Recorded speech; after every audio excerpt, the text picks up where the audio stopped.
G'day, my name is Joel Rasmussen for Southern Cross Combat, and ahead of his fight at Hex 30, I'm talking to Mr. Justin Van Heerden. Justin, thank you for your time. How are you today? Yeah, very good, very good. Ready to get going, ready to get back in the cage and do what I do. It has been a hot minute. Before we talk about that, I do want to slightly apologize for my voice. It's a little bit scratchy. I was screaming my head off at UFC 300 over this past weekend, so I've done a little bit of damage. Did you watch that card? I did from like I do with all the sort of fights and that. But yeah, definitely tuned in for that. It was a great card. What were your thoughts on the card head to toe? Um, yeah, I think realistically, I think it sort of well definitely exceeded expectations, even though they were pretty high to start with. But I was pretty happy with all the fights I watched. Obviously, the only fight I was kind of like where for me, I was kind of like expected a bit more or like wanted to see him sort of push a bit more and get like, a bit more of a stamp on it, maybe find a finish was probably Aljamain against Cater. But other than that, I was pretty happy with the card. I thought the fights were sick. I thought, even like something like the Bo Nickel fight, I guess a lot of people were sort of some people I saw were a bit salty at the fact that he didn't sort of finish it like very very fast. And but even that fight, I thought it was really cool. He got to experience going into the second round. He got to feel some adversity because he got cracked a couple of times by Cody. So all of that stuff kind of was good to see. And then obviously, yeah, like the main card as a whole was just insane. Like even the like with everything that happened, like it was just with obviously Holloway's knockout, the fight with Whaley, where obviously she choked her out in the first, like the end of the first round, like the fight should be done. Charles and Armin was just a good scrap too. And then obviously like the main event kind of ended the way that I expected it would. So no, it was a really cool card. I was enjoying watching that. Just chilled with like a bunch of people from the gym. We just got together and watched it, and it was just it was insane. As a fighter, when there's featherweight fights on a card like that, like do you have extra interest in a fight like that? Like are you looking and you're like, what are these featherweight guys up to? Yeah, yeah. I mean, on any sort of card regionally and in like the top promotions, if there's sort of featherweight fights, you're going to pay attention because like that's the people that you want to get in there with and sort of test yourself with. And I think even looking at the fight between Diego Lopez and Sadiq, like Sadiq's obviously, very explosive, very powerful. And then, Lopez is so dangerous and just his style is so interesting because he's obviously like known for being a high level jiu-jitsu black belt and he's got, quite a few submission finishes as well. But then, he showed that he can, mix it up. He's in his last couple of fights, he's shown like he can mix it up across the board. So he's got really cool style. It's really, interesting to watch and sort of exciting to watch. And that's someone that you kind of look at and you go, man, I want to fight that dude. I'd like to fight someone like that because he's got such a cool style and he just brings it and gets after it. So it's one of those fights where you look at it and you go, man, I really want to like, I want to experience that. I want to test the way I approach the game against how he does and see how that sort of matches up. Yeah, so stuff like that's always going to be, yeah, I guess have your attention when you're watching sort of fights play out and cards play out. So as you mentioned a little bit earlier, this is kind of the return, not by your choice per se. I'm sure you would have liked to be a bit more active. Um, how is it now to be booked and have a fight on the horizon? Yeah, it's good. It's good to kind of have something locked in and know that I'm going to be back in there doing what I do. Obviously, yeah, it's been a minute since I've been in there, but I mean, obviously, I've been stuck in the gym training, helping everyone else prepare for their fights. And it's not like the time that I haven't been competing that I've just not been training. I've been training every day and kind of, you know, going through being a body for all my teammates and helping them sort of prepare for their fights and just going through the motions. So, and in that, I'm still obviously, then that gives me the chance and the opportunity to sort of improve and still keep getting better. So it's not like I'm just kind of plateauing out and just kind of staying at the same spot because that's not what we want to do. Like we want to just keep improving. And I feel like the time off from actually competing, while that was kind of annoying and frustrating, the improvements that I've made and sort of the changes that I've sort of added to my game and even the existing skills that I already had that I've sort of had the opportunity to keep improving. I feel like that's all gonna be able to sort of be on show when it finally happens when I get back in there in 2 weeks' time and kind of get to showcase what I hope is a higher level of sort of mixed martial arts skill that I've kind of been working so hard to attain. Do you feel it's one area that you've seen your improvements in, or in general, like overall?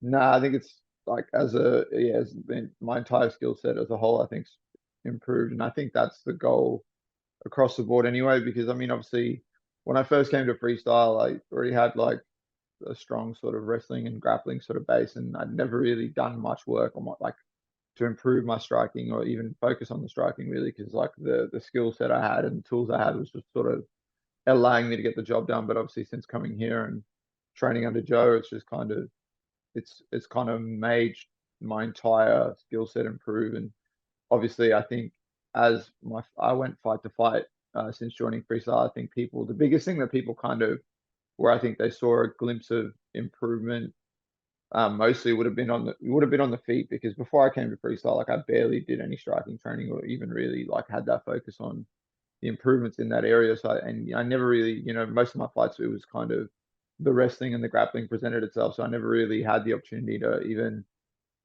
really showcase the skills that I had on the feet. But even then, there was nothing near to what it is now. So I think that's definitely been something fight to fight that people have sort of seen and gone, oh, holy crap, that's a crazy improvement. But I feel like across the board, like my wrestling, my grappling, everything is, my sort of obviously the striking, but then just even my fight IQ and general sort of approach to the sport and how I sort of approach competing and everything like that. It's all improved, and that's because I'm in an environment where I'm surrounded by so much sort of knowledge and experience, and I'm around sort of you know the best fighters in the country and some of the best fighters in the world. So it's it's only natural that if you sort of take on that knowledge, apply it to yourself, then you're gonna improve. So yeah, I feel like when I step in there on this, in this next sort of fight, I feel like again people are going to see a whole new level, and it's just going to be as a result of the work that I do with the people around me, and obviously the sort of coaching that I get from Joe and Alex. What has that change been? You said how it came about, like training with the high level people that you do, but you said like you changed even your approach to fighting and your mentality. What has that change been? Well, obviously, I think it's a combination of a couple of things. Like I've always been like getting in across the board, even before I was in MMA, like in any sport that I've competed in, I've never struggled with getting in there and competing and rising to the occasion of like big moments or anything like that. Like so that's always been there. But I feel like my motivation in the sport to pursue the sport and tick off the goals that I have for myself certainly got a boost. Like number one, when my daughter was born, and then obviously, yeah, when I got that, I guess you could say when I got that rub from being at freestyle and seeing someone like Alex and seeing what he's done in the sport and achieved and the work that he still does, regardless of being still at the top of the mountain in the sport and in his division. Um, and I feel like that was kind of the other boost to it. So obviously, I have my own sort of motivation and pursuit for the things that I want to do in the sport. But then I have that motivation of like I want to do it because I want to set an example for my daughter, and also I want to do what I do to provide her with the best. But then also I could see the where someone like Alex is, where in the sport, and I could go, okay, that's where you could be if this is the work that you're willing to put in. So I think it's a combination of all of those things, and then my own sort of just natural, I guess, competitive desire to get in there and compete and just be the best that I can be. So I think all those factors sort of come together, and that's what kind of led to the resurgence that people like to say that I've had in my career, and obviously the to be in the position that I'm in now.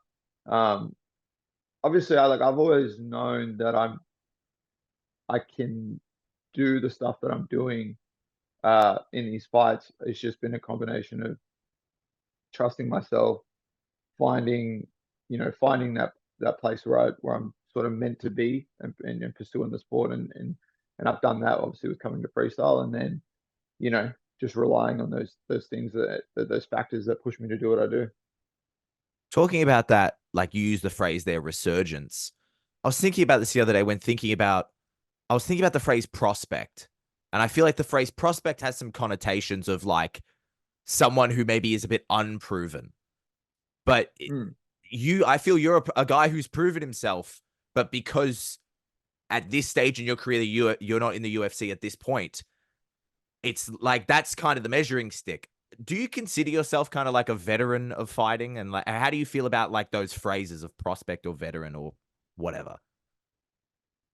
Yeah, I guess it just sort of it depends on the circumstance and the sort of where you're fighting. Obviously, I guess with once you get signed, like if I were to be signed to the UFC, then I'd be considered to be a prospect because I'd be fresh to the promotion and I'd be, you know, starting that sort of climb up the ladder, I guess, in a sense. But I guess in that sense, it makes sense to sort of use that. But I guess when it comes to the sport and to the game, like I've been doing this since 2014, but I've been doing it as a pro since 2017.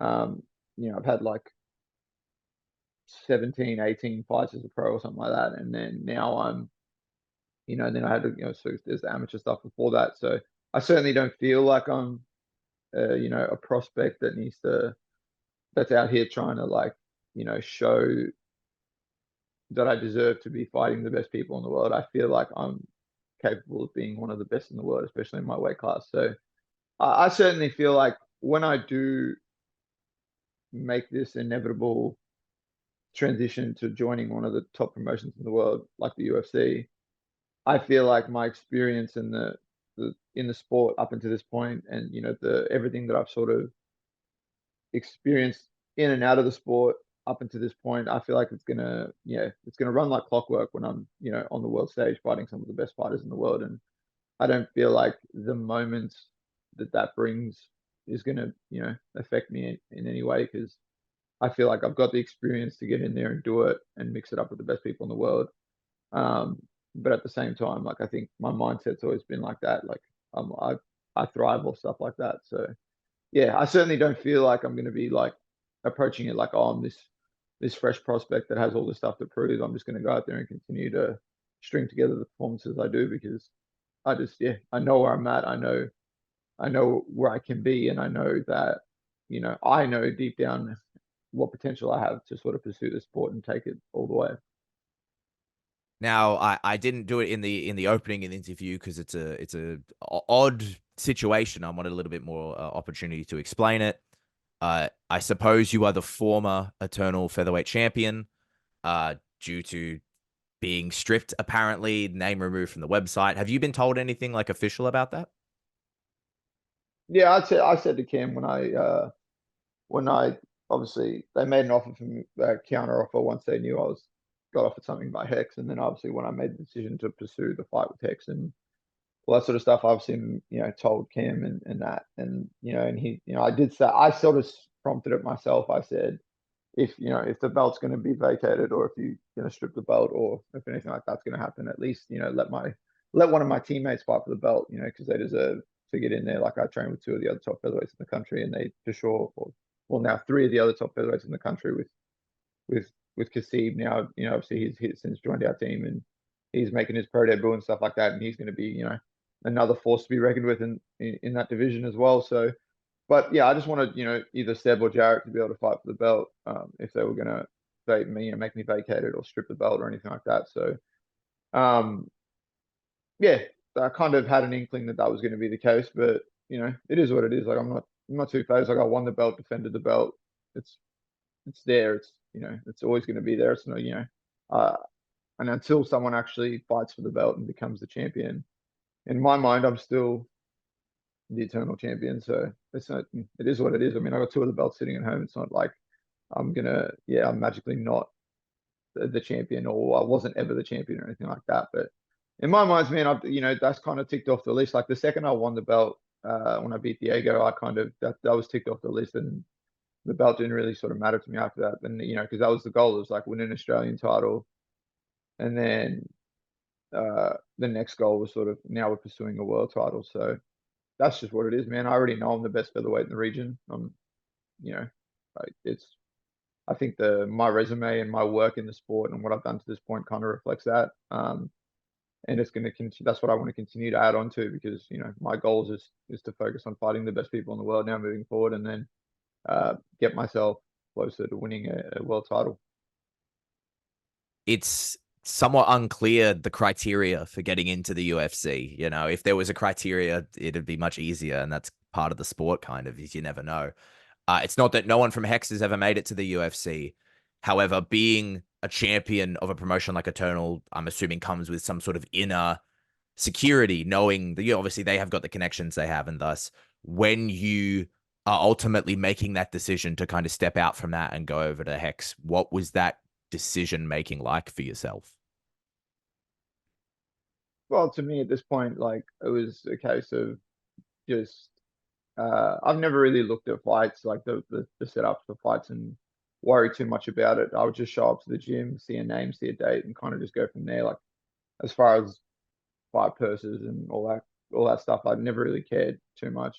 Um, but then being in the position that I'm in now, and then the offer that Hex made me and stuff like that, I kind of could sit there and go, well, I'm going to do what's best for me and mine because, I'm in the position to be able to do that. And so, Hex came at me with something really cool. So I was like, all right, let's do that. And then, they like the thing about it is they sent out a bunch of offers to people to fight me. And Michael Barber was the only person that accepted the fight. So, um, and I'm not surprised by that because he's obviously tough as nails. His game. I fought him before. He's fought all the some of the top fighters in the country from way back before I was even a pro. So um, yeah, I'm that wasn't a surprise to me. But for me at this point, whether I fight on Hex, Eternal, whatever, it doesn't really matter. I got to go out there and perform the way I've been performing and get finishes if I can, if the cards fall that way, because that's what they want, right? They want someone who's, I think like you said, the criteria is not set in stone, but I know one thing's for sure. I'm active. It's obviously aside from this recent hiatus, I'm active. I fight whoever I get offered. I don't, pick my fights and go, oh, I don't want to fight this dude, and I pull people away. And I feel like those boxes being ticked is what sets you up, to move forward and progress forward in any promotion, but especially in the UFC. Because I'm the type of guy that if I make my UFC debut, I come out all unscathed, I'm gonna be hitting them up saying like I want to fight, like let's go, I want to fight. Like 4 weeks time, 3 weeks time, they could call me the next week. Like I want to be able to fight. Like I want to be busy. I want to be active. I don't want to fight.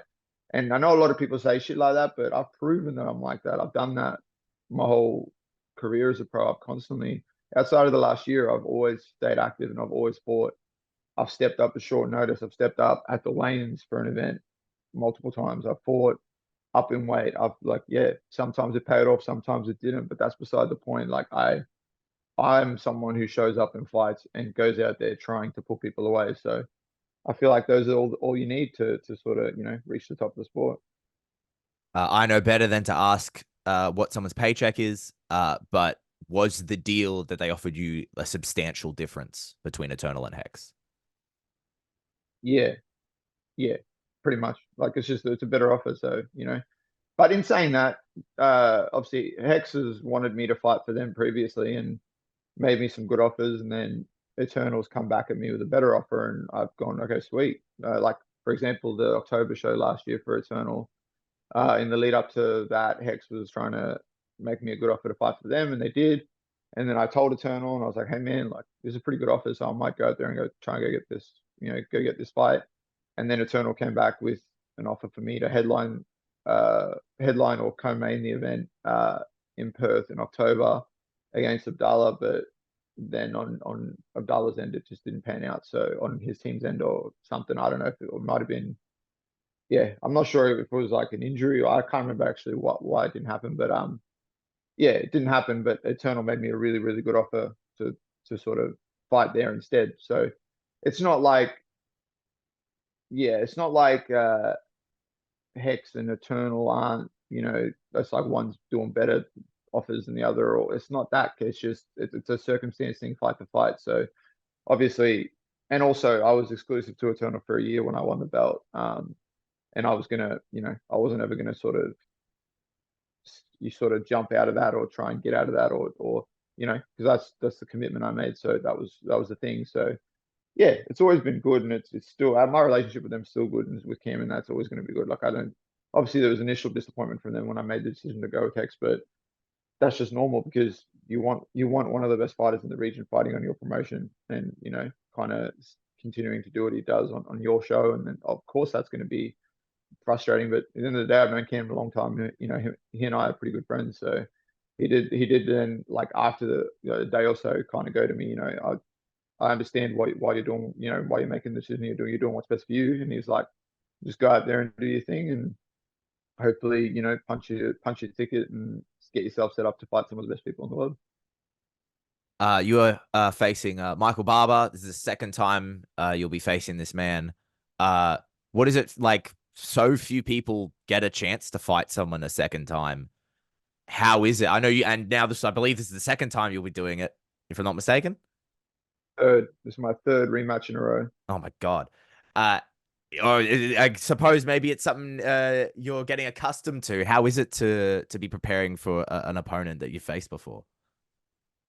Um, well, obviously this time around, I guess it's a slight bit different because obviously with the other two fights, the first fight didn't go my way, and I knew that after the fact, I was there was that frustration there because I knew I didn't perform, and I knew I could get the result that I then eventually got in the rematches. But with this fight, obviously it's a bit different because I've been in there with this guy. I know how tough he is. I know how durable he is. I know the skills that he has. I know where he kind of excels. And I was fortunate enough to get the result in the first fight, but I'm the one with the target on my back. Like I'm the one that has to go out there and perform and do it again. And I'm fighting a guy that's got nothing to lose, who's improved in my mind as well tremendously since we first fought. And he's continued to fight some of the top people, and he's beat some of the top people. Um, and I know how dangerous he is. I've been in there with the guy. I know that if he gets to do the work that he's able to do and utilize the skills that he has, and you kind of let him fight his fight, like it's not going to be fun. So yeah, so it's a bit different this time around, knowing that I'm the one that's kind of uh, being pursued by the guy that I beat, and he's obviously going to be extra motivated to come in there and do his best work and kind of get me out of there. So that makes it a bit different compared to the other two because obviously with those other two fights, I kind of knew that I didn't turn up and I didn't do the sort of best that I could, and then I was excited to go out there and showcase that when I was coming into these rematches. So I guess in a sense I know the mindset, and I kind of understand the place that Michael is coming from into this fight, and that makes it that bit, that extra bit more dangerous because I know the mentality. I understand. I can understand where he's sort of going to be pursuing this fight from. So I'm expecting, the best and the most dangerous Michael Barber that we've seen today to come in there and try and take me out. But yeah, that's what makes it cool. That's what makes it exciting. So like I think people I've initially when the fight was announced too, I think since then, because obviously I've kind of spoken about a bit about it, and I think people have kind of resonated with what I've said. But initially, I saw like a bit of pushback from people being like, "Oh, this is going to be a cakewalk, yada yada yada," and it's like that's not fair to do that because this dude's gone in there with some of the best people and put them away. And since we first fought, he's improved like tremendously. It's a completely different fighter uh, compared to that first fight. Like you can't even compare him. And I said it like coming off his last fight, like in my opinion, he won that fight. I thought it was obviously a very close fight, but I thought he did enough to win that fight. And he showed again in that fight why he's super dangerous and someone that you've got to take seriously. So I've certainly been preparing like I do for all my fights and working hard and trying to make myself the best that I can possibly be and continue to improve because I know I got a dangerous guy in front of me he's gonna be in there, and unless I knock him out cold or break his arm or break his leg or something, he's not going to stop coming forward and he's going to try and kill you for every second that you're in there with him. So yeah, that excites me. So it's going to be a wild fight. I think it's going to be a fun opportunity for me to go out there and do what I do, but at the same time, I've got to be on point because he's super dangerous. What are those improvements that you've seen him make since the first time you fought him? I think obviously his defensive wrestling and his defensive grappling, yeah, the ability to sort of stay calm in those positions, to sort of get back to his feet, create separation, and kind of get back to where he does his best work. That's certainly gone through gone through heaps of improvement. And even then, where he's offensively dangerous and stuff like that, he's obviously, you can see that he's still working diligently and he's made some tweaks and improvements. And um, you know, and the fact that the durability and the toughness, the zero quit, like that's still in there and that's not going anywhere. So that alone, can make a fighter super dangerous. Because if it comes down to it, like, if who's got to dig deeper, like unless you're willing to die in there, this guy's going to keep coming, keep coming, keep coming. So he's not going to stop. So that alone kind of makes him a sort of dangerous thing. But he's definitely, made improvements across the board, I think. But his ability to sort of fight his fight and get it to where he finds the most success, he's yeah, he's shown that he's still, worked diligently to do that. So yeah, I feel like there's certainly an improvement across the board, but for sure there's been, heaps of improvements from where I had success in the first fight to now. It's like it's not going to be the same. Like I can't expect that I'm going to go in there and do the same things that I was able to do in the first fight, just just simply and easily. Like I'm going to have to, I'm going to have to go out there and implement my game plan and be smart about how I do it, because he's obviously improved tremendously. So yeah, I'm excited. How have you improved since the last time you fought him? Um, I guess if I look at it, realistically from the first fight to now, certainly my striking's reached a completely new and different level. So I think that presents a sort of different layer to the fight now as well. Obviously, I had a lot of success in the first fight with my wrestling and my grappling and my ability to sort of push and use my cardio and grind him out and just keep doing that for the duration of the fight.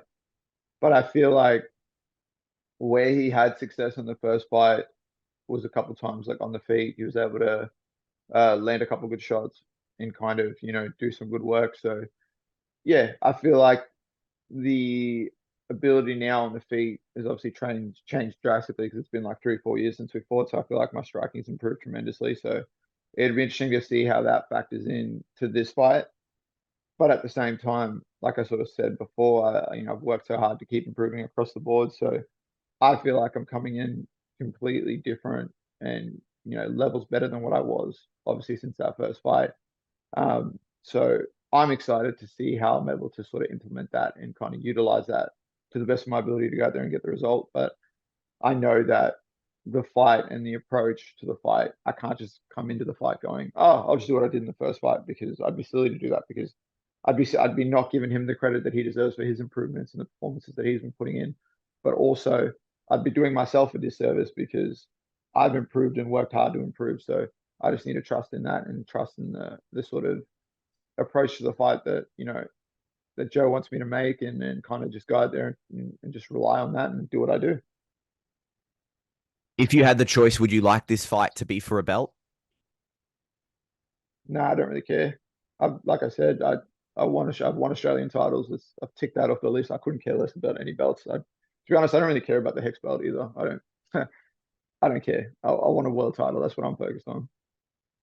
Pulling back the curtain a little bit, I was fortunate to be at Hex when you had your grappling match last. I'm also fortunate enough I'm going to be at Hex 30. Um, we would basically just chatting and shooting the breeze while you were stretching, and then you were like, "I'll be right back." Went out and had that grappling match, and then came back. Is it always that relaxed before you go out there? Yeah, 100%. I mean, I'll do. I honestly approach the fight day like being out the back and stuff. I approach that the same as when I'm just at my Saturday sparring session with the team. Like I don't put any extra sort of craziness on me. It's just say it's like I've done the stuff I need to do. I just approach it the same way. Like I'll go at the back. I'll mingle with people. I'll go watch some fights, and then when I'll get my hands wrapped and you know move around a little bit, but I don't even do like too much craziness out the back. Like I don't do no crazy big warm up and sweat out and anything like that. Like I'll move around and I'll do a bit and get loose and do a bit here and there. But I basically treat it the same as when I'm at a Saturday sparring session. And when it's, when they're like, oh, you're up next or it's time to go, then I go and, do my thing. But I like to stay pretty chill. I don't, yeah. And it's not even like a case of where I'm like, oh no, like I I kind of would. It'd be weird to not have a little bit of like those sort of butterflies of excitement and stuff like that. But even that, a lot of the time, like that sort of doesn't even really hit me until I'm sort of standing in there, and then the ref's looking at you, going like, "Are you ready? Are you ready?" And then there's just that feeling of like that rush of excitement to be like, "All right, it's time to go. Like, let's go. It's gonna be fun." Um, but yeah, and I kind of like it that way, man. I mean, it's you're going out there and you're fighting and you're doing something that's like one of the most dangerous things you could do. And yeah, I don't feel like I need to put on the extra pressure or have to make it this bigger occasion than what it is. Like I'm gonna go out there and I'm gonna punch someone. The only difference between me doing it um on the night as opposed to every Saturday with the people that I do it with is I'm wearing like 4 ounce gloves and there's some bright lights and cameras. Yeah, it is what it is. Like it's not really any different. The sessions that I do in the gym and the work that I do in the gym and the stuff that I'm subjected to in the gym is way harder than anything that I'll feel in there. So yeah, I think that's kind of another layer that adds to why I'm so sort of chill and relaxed and why it's just so easy for me to kind of do my thing and go in there and yeah, just maintain that sort of composure. The last time we spoke to each other in like a sit down interview format, we talked about fighting internationally. If I'm not mistaken, is this your first time fighting overseas? Yeah, this would be the first one overseas. Yeah, first one. How does that feel? I know there's some complications that can come with going to somewhere different and fighting. How does it feel? I mean, I guess yeah, I guess there would be and there could be, but it's a bit different being that it's in New Zealand. Obviously, like it's, yeah, it's not like I'm going over to sort of like uh, Thailand or Bali or Europe or somewhere like to some country where like English is like few and far between, and you kind of have to deal with a bunch of hurdles that you might get presented and yada yada yada. It's going to be pretty straightforward, but at the same time, yeah, it's going to be cool to fight overseas and going to New Zealand to fight is pretty cool. Like when I was a kid growing up, and obviously playing rugby from when I could walk, I always pictured myself going to New Zealand and competing on the rugby field, and playing for the Springboks against the All Blacks, and that was always kind of like a thing as a kid that you'd picture. But I guess now I get to go to New Zealand and fight, and then kind of still compete at a high level in a professional sport in a place that some of my childhood heroes are known to be from and stuff like that. So that's pretty cool for me. That's a cool thing to tick off the list. Like I always used to have that kind of thought when I was a kid playing rugby. I'd be like, yeah, one day I'm going to go to New Zealand. I'm going to play rugby. I'm going to compete, on that soil against some of the top athletes. But now I get to still go there and compete on that soil, but I actually get to go in there and fight and punch on with someone in Auckland, which is pretty cool. So yeah, I'm pretty excited. You spoke about who you'd kind of like to see fight for the eternal title, and I know someone you spoke about with your teammate Jarrett. He is now, I don't know, locked in his term, but he's going to fight Sem in Hex. I was wondering what your thoughts on that fight was. Yeah, I think it's been long overdue. I think that they should have already fought, um, you know, previously. I guess that's sort of something that I've wanted to see. I know it's a fight that Jarrett's wanted, and I can see it's a fight that Sem's wanted as well. But yeah, stylistically, it's going to be a cool fight. Two guys that primarily like to, I guess, utilize different sort of skills on the feet to get their work done. Obviously, Sam, does mix in the wrestling and the grappling and stuff as well. But for the most part, he likes to sort of fight from range, pick people apart, use his kicks, and stuff like that. And obviously, we know what Jarrett's like crazy in there. He's just, he's ready to just put on a show and utilize his skill set. But primarily, that dude likes to get in there and scrap and get his work done and bang it out on the feet. So um, like that's the thing too. He's a well-rounded mixed martial artist, but everyone kind of has knows that or has just seen him being able to go in there and kind of just do what he does, and he likes to keep the fight standing. And just he's trying to kill the person in front of him, and he's not afraid to cop a few shots to do it. So, but yeah, he's obviously well rounded. So I feel like stylistically, it's an interesting fight. It's going to be interesting to see how they both utilize those skill sets. They're both quite, I guess, long and tall for the division as well. Like in a sense too, their builds, like their body types, are both quite long, and they're both use a lot of kicks. They both use a lot of feints. They both switch stance. So it's gonna be interesting to see how it plays out. But I feel like the I guess the ace in Jarrett's pocket is the fact that Colby's fought Stem quite a few times. So I guess he can rely on that to kind of break down what to expect and where to go. But I mean, you're going to try and utilize that anytime you fight anyone. So, and I'm sure that Stem and his team, they're sitting there working diligently as well, and they're going to be able to formulate a game plan that they think will be successful for someone like Jarrett. So yeah, I'll be interested to see how it all comes together. But obviously, I'm pretty confident Jarrett go out there and sleep Sam and kind of move forward and do what he does. I know that that happens in sports, especially when people on the come up. You see the same faces like over and over again. But fighting is like you can't compare it to any other sport because like you may have a rival in basketball, but it's not the same as someone you're having a fist fight with. What is that like? I know we've talked about you having you've rematched people before, but what is it like when there's like, is it really just like it's my group of guys against your group of guys, and I don't care that I see you over and over again. We are not friends. Yeah, it's a bit like that. I mean, I guess there's a bit of when it comes to freestyle and absolute, there's like a bit of that, obviously, with Jarrett previously fighting Khan.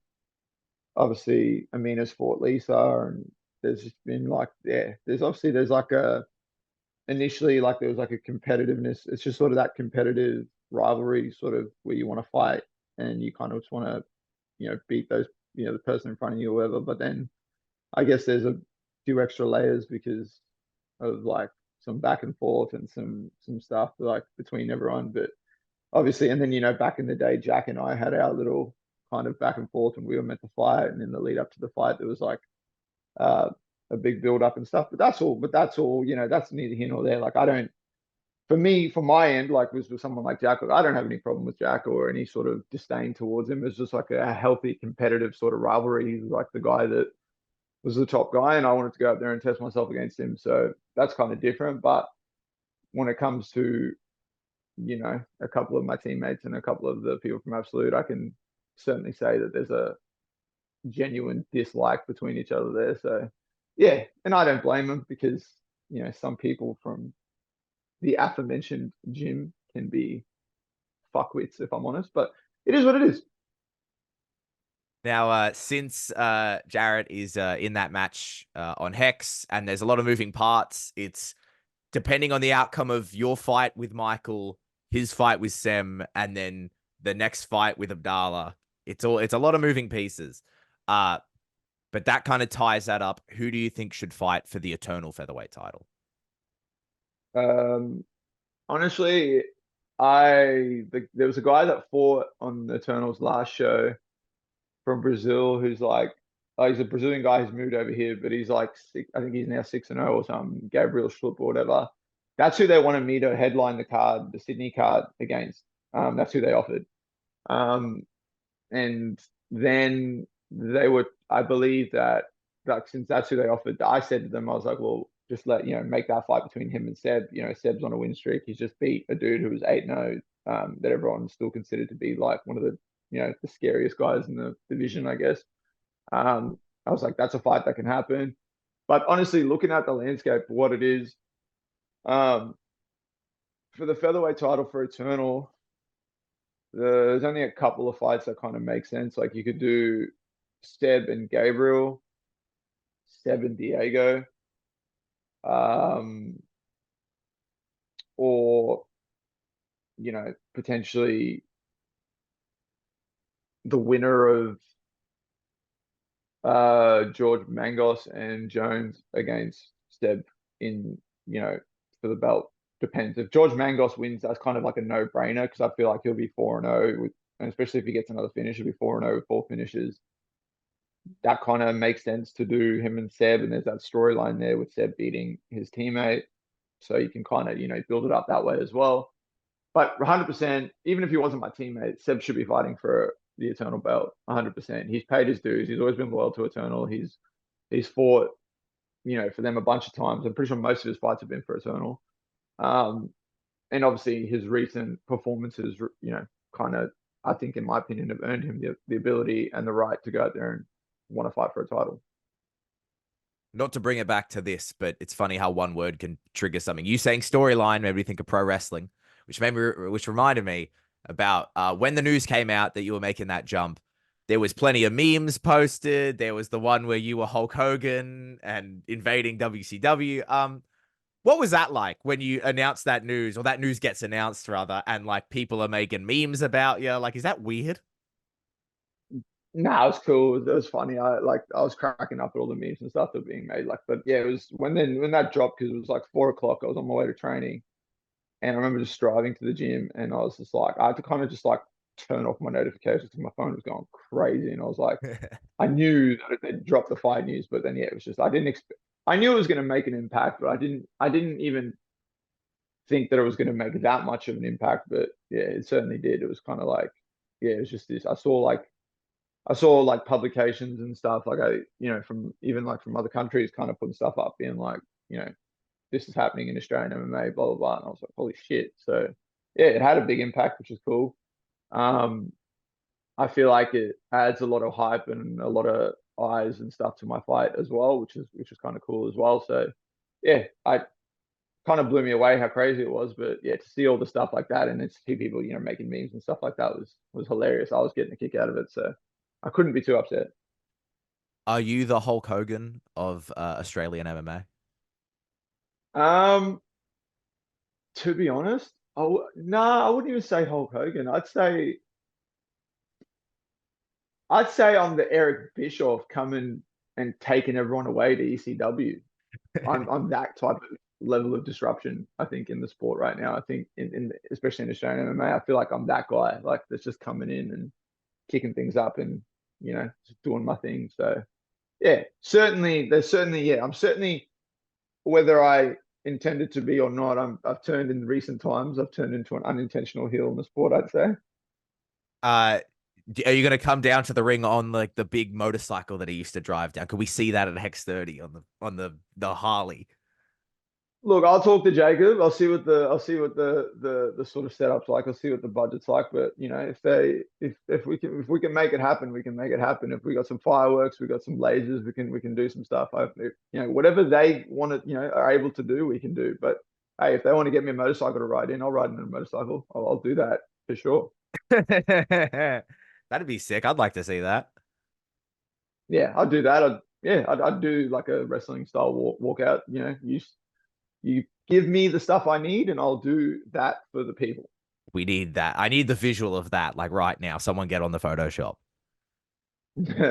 Um, you talking about your teammate, I feel like you mentioned it earlier. Amina Hidea is headlining that card in Eternal you were talking about earlier against Jacinta Austin. What are your thoughts on that fight?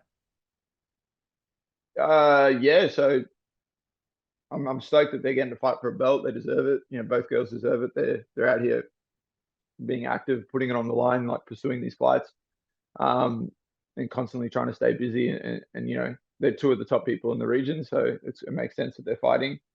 But yeah, it's going to be a wild fight. Obviously, we've seen, um, like Jacinta's last performance. We've seen what she was able to do. We've seen what Amina was able to do. So I'm intrigued just as a fan of the sport to see how it's going to play out. Not, and obviously, I know my teammate's going to go out there and she's going to do what she does and she's going to get the result. But at the same time, as a fan, I just want to see how this pans out and how the styles match up. Obviously, they've previously sparred and trained together and stuff like that. Look, I've watched them spar when Jacinta's come down to freestyle. So and I definitely was sitting there with all my attention focused on that because I was like, well, this is going to be some good rounds, and it certainly was. So yeah, I'm excited, man, because now they're getting in there and fighting. It's 5 rounds for a belt. Um, but they're doing it for, doing it for the real thing. They're doing it with the 4 ounce gloves on. They're doing it to go out there with the intent of putting each other away and, um, cementing themselves as the number one female mixed martial artist in the region. So yeah, I'm hyped for that fight, man. I'm excited. I'm excited to see both girls get in there and scrap it. Obviously, I'm riding with Amina, and I think she's gonna get the job done and get a finish and push into away, win that belt, and cement herself as the number one female fighter in the region and secure a spot for some bigger things.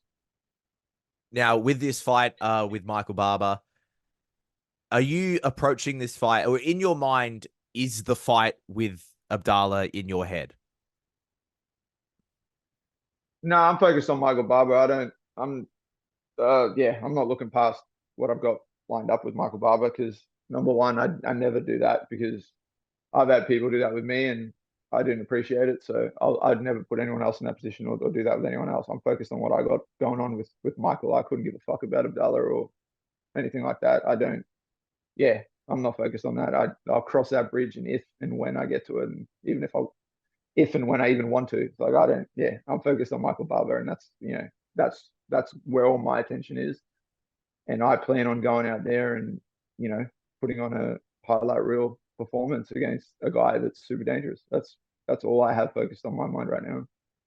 Do you believe if you go out there and you have that highlight reel level performance, I'll choose to word it like this: do we see that fight with Abdallah if you get the performance against Barber? Um, I mean, it like there's a few things that got to like play out between obviously uh with going out there fighting Michael. I've got to go out there and do my job, and I've got to go and beat this guy. And for myself, I've got to try and go out there and get a finish just because I want to do that. That's what I want to go out there and do. But yeah, what happens after that? I sort of there's a few things that got to be figured out, right? Like obviously they've got to, that event's like what, like 4 weeks after or 3 weeks later or something. So I guess you got to figure out. They've obviously, I imagine that they'll make like an offer and say this is what we want you to do for all that sort of stuff. So that's got to be figured out, um, and then he's got to be willing. He's got to be able to fight whatever. So there's all that stuff to worry about. So like I said, I couldn't even care less about thinking about any of that. But I'm looking forward. And to be honest with you, man, in the big scheme of things, a fight with Abdallah is a step backwards. And I am at a point now in my career where, for the first time ever, I've got to, actually sit there and consider my moves carefully, which I've never done. I've always just gone, I'll fight, give me a fight, give me a name, give me a date. I want to be active, I want to fight. I've done that and I've got myself to the position I'm in now. But right now, man, I'm pushing for bigger things. So I'm not looking past Michael Barber, but in saying that, my sights are set further afield than taking a step backwards and fighting someone like Abdallah Biata. How is that change to now have to, I'm going to use the phrase like take your foot off the gas a little bit and like consider your movements? Well, it's just common sense, right? Like I did the work. I mean, I put myself in this position. I've done the work, and like let's call it like it is, man. Like I'm again, like I've done the last 5 fights. I'm risking everything again. I'm putting it all on the line. It's high risk, high reward. So after this fight, I've got to, I'm gonna see what's offered my way and kind of consider my next move and consider, if it makes sense and what's offered is good, then we'll make it happen. But at the same time, like I'm picking everything clearly, and I've got to focus on what's best for me and mine. So yeah, I don't care about anyone else or anything like that. Like I've just got to go out there and do my thing first and foremost in May against Michael, and then if it all goes well and things pan out the way they should, then I'll kind of sit there with my team and that and the people that I need to and kind of figure out how to approach the next part. Justin, I have two more questions for you, and I really appreciate your time. Um, Weird one. So when talking to people, I try not to let their teammates define them. Meaning like, Yeah. I appreciate your time and I care about your story. I'm not going to sit here and be like, what's Volk like? Is he nice? Like, that's what I mean. That's what I mean. You know what I mean? Yeah. But I do want to ask, on a whole, not necessarily a specific performance, but like when you train with him and when you see him go and have that title run that he had, is it ever weird for you to be like, I prepped that guy for this? Like, is that ever strange? Not strange because you know you're good and you have that belief, but there's got to be a certain thing of like, damn man, like I helped him do that. Nah, not really. I just always look at it the same. Uh, when he's going out there and fighting, I look at it the same as like with all my teammates. I just kind of go, I want them, I just want them to go out and win, especially for him. Like, I guess the only difference is he was going out there, and every time he fights, it's for like a world title. So I guess there's that bit of extra sort of, you know, nerves watching someone perform. 'Cause it's for a world title, which is a big deal. But I just always look at it the same. I just want my teammates, whether it's Volk or Mina, but especially, like for someone like Volk fighting for a world title, it's kind of, yeah, you just want to see your friend and your teammate do well. So that's kind of always how I kind of view it and what I want to see. I don't really even think about the fact that, yeah, I definitely don't sit there and go, oh man, like I definitely don't sit there when he goes out there and performs, regardless of the result, and go, oh, I was a part of that. I don't even think about it. It's just like another day, and another. Yeah, I couldn't really care less because he does that for each and every one of us when we've got fights lining up, and he was in there grinding with us and pushing us and making sure that we're being the best that we can be. So it's a two-way street. So no, I never sit there and go, oh, I'm part of that. I'm helped him get, I helped him prepare or helped him do that. I don't even. It's not even something I think about because it's we all do it for each other. So, but yeah, obviously the only difference when compared to his fights compared to ours is obviously when he's fighting it, it's like at the top of the sport for a world title. The occasion is just bigger, but it's the same thought process as when each one of my teammates fights. I look at it. The better way to say it is he's actually fighting in the top promotion in the world for a world title. But whenever one of my teammates fights, I see it in my mind. I view it as like they're fighting in the UFC for a world title. That's how much importance is on each and every single fight that my teammates have, whether it's an amateur, a pro, it doesn't matter. I kind of look at it the same way. And that can only come from the work that you do together inside the gym and the stuff that you kind of go through. So yeah, it's the same sort of thought process for me watching anyone fight. But the only difference is Volk's actually fighting for the world title. That's the only difference. Now, I thank you so much for your time. It's always a pleasure to talk to you. I'm glad I got to talk to you on the new format, the new show. Not to have you come on my show in the morning and then insult you. But if anyone's seen the tattoos, if anyone's seen the training gear, you are a bit of a nerd, if you don't mind me saying. 100%. Yep. Facts. What we talked about video games last time I saw you in person. What have you been playing recently? Um, so recently, for the first time since it first came out, I've been replaying Red Dead Redemption 2 because I was sitting there going, I've never really replayed that game since when it first came out. So I've been replaying that and kind of diving deep into all the different things that I never sort of figured out in the first playthrough and stuff like that. So Red Dead's been uh, a staple for me at the moment. And then I've also recently been replaying the entire remastered Master Chief collection of Halo with a friend of mine. So we've been doing that. And then here and there, I'll get stuck into some Fortnite, especially with like, the new updates they got at the moment. They got an Avatar update at the moment, so it's quite cool. They've got the water bending, air bending, fire bending, earth bending, all that stuff's happening. So it's been nerding out about that. I obviously was quite into Apex Legends. I play that all the time when I was gaming. But I have like a permanent ban from EA. I can't play Oh any EA my God. games. So What yeah, did you so I do? haven't really played for a while. Um, I allegedly roasted someone, and they decided to make a in-game comms report directly to EA. So yeah, I got banned from all EA sort of platforms. I can't play any EA games on my main account. I've got another account that I can play EA games on, which is which I'll play like, so if I want to play like 2K or any sort of sports games or anything like that, I'll use that. But in terms of, yeah, playing stuff like Apex and stuff like that, that's just not a thing anymore. I've kind of buried that away. I've put it away. It's gone. It's dead.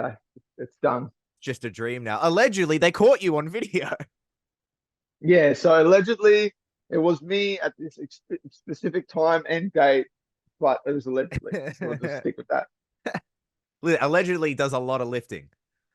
So basically, what I'm saying is, all the kids out there, everyone out there that's into gaming, learn from my mistakes, guys. Don't, Play on mute. yeah, play. Don't just, just if you don't know the people that you're playing with, just don't talk to them. Just Stranger danger. the game. Have to load up the Smurf account now to play games. Yeah, exactly. I Sad times. Funny that you brought that up. I just installed the Master Chief Collection. I don't know why. I've had the itching to play Halo as well. Are you doing Lasso? Yes, Oh God. Oh God. How it's how is it bro. going? The stress levels have never been higher. Must be a nice But friend. I don't know. a cool feature that they've added to the game is you can click to flick between the OG graphics as opposed to the new graphics. And so every mission, every time you're playing something, you're like, oh, you kind of start remembering what it was like when you first played it, and then you're like, oh, I remember what that looks like. You look at it, and then you see what they've done now, and it just blows you away. You're like, holy crap! But also, you're kind of like, man, I remember that. I remember that from way back. Like that, I remember seeing that for the first time, and now you're like, obviously, we're creeping up now on the dreaded jump that we have to do on the Warthog in Halo 3, and not to be honest. So yeah, all that the OG Halo gamers that are listening or that are watching this, they're gonna know. They're gonna be like, this guy's going through it right now. He's having some serious struggles. They get it. They get it. Would you consider yourself mainly video game nerd, or what other stuff do you nerd about? Nah, man. Like I think probably people don't know about me. I'm like a severe movie nerd buff, whatever terminology you want to use. Like, yeah, I'm like very into movies. Obviously, anime's a given, but movies is probably my number one thing above gaming and everything is movies. So yeah, yeah, everything, anything and everything when it comes to sort of movies, gaming, but movies is probably ranked number one above everything. When we were talking about you going to New Zealand, I was gonna drop that Deadpool quote. It's like going to new exciting places and meeting new people and killing them. Yeah, exactly. Nah, it's yeah. So I guess that's sort of, yeah. Obviously gaming, but and then anime, but that's just always that was kind of just a product of the time of when I grew up and stuff like that. But as well, but movies is my number one thing that I'm kind of into. Justin, I thank you so much for your time. It's always a pleasure to talk to you. What's on for the rest of the day for you?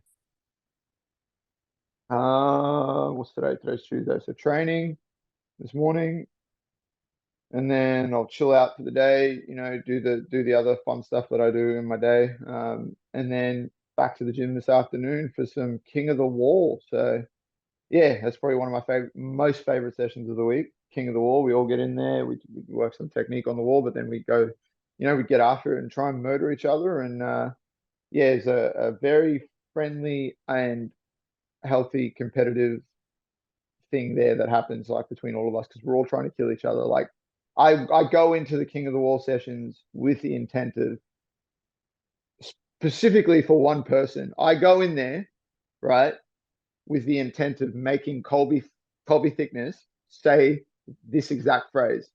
For fuck's sake! That's my goal every week when I go to King of the Wall. And I know he does the same. I know he likes to do the same. So yeah, no, I always love getting after it with everyone, but especially Colby. I just fucking hate that little cunt, and he's so good. He's so fucking good. So yeah, it's another day where I get to go out there and try and kill him. But more than likely, I'm going to be left frustrated, going, "Why am I here?" The first interview I ever did for Southern Cross Combat, I interviewed Amina, and she told me about wrestling Colby on the concrete and dropping him onto the asphalt. Why is Colby Thickness so bullied within the gym? Because he bullies us. See, that's what people don't hear. No one knows. He's the one that bullies everyone else, So then there's all these stories of someone doing something to him, and everyone's like, "Oh, poor Colby." No, fuck Colby. He just destroys everyone's life.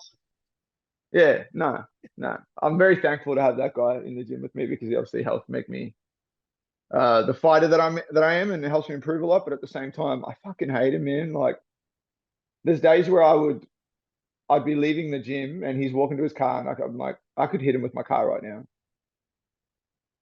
I could do that. Grip the steering wheel. What Yeah, I could just do it. what makes you not? Um, well, then I'd be a training partner down. So, it's a means to an end. I gotta do what's best for me, right? At the end of the day, like I need him. He's a good friend and training partner, but at the same time, yeah, that's the only thing that saved his life. Of course, alive due to his usefulness. Exactly. Do you keep a tally of how many times you've won King of the Wall?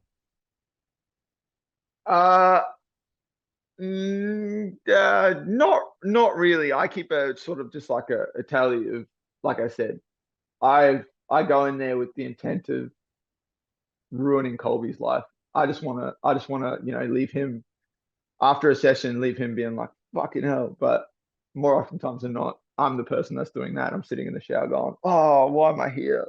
Why am I doing this? Sitting on the floor crying. Exactly. I mean, you gotta get that, especially the camps that we do. There's days like that, man. You just sit at the bottom of the shower for 40 minutes and go, yep, do I even want to do this anymore? Why am I like this? Justin, I thank you so much for your time. I know I've said it, but it really is always a pleasure to talk to you. And I will see you in New Zealand. I'm looking forward to it, man. I'm gonna be looking forward to catching up with you in New Zealand, and we're gonna, yeah, hopefully have a post-fight chat with me being victorious. I look forward to it. Thank you so much.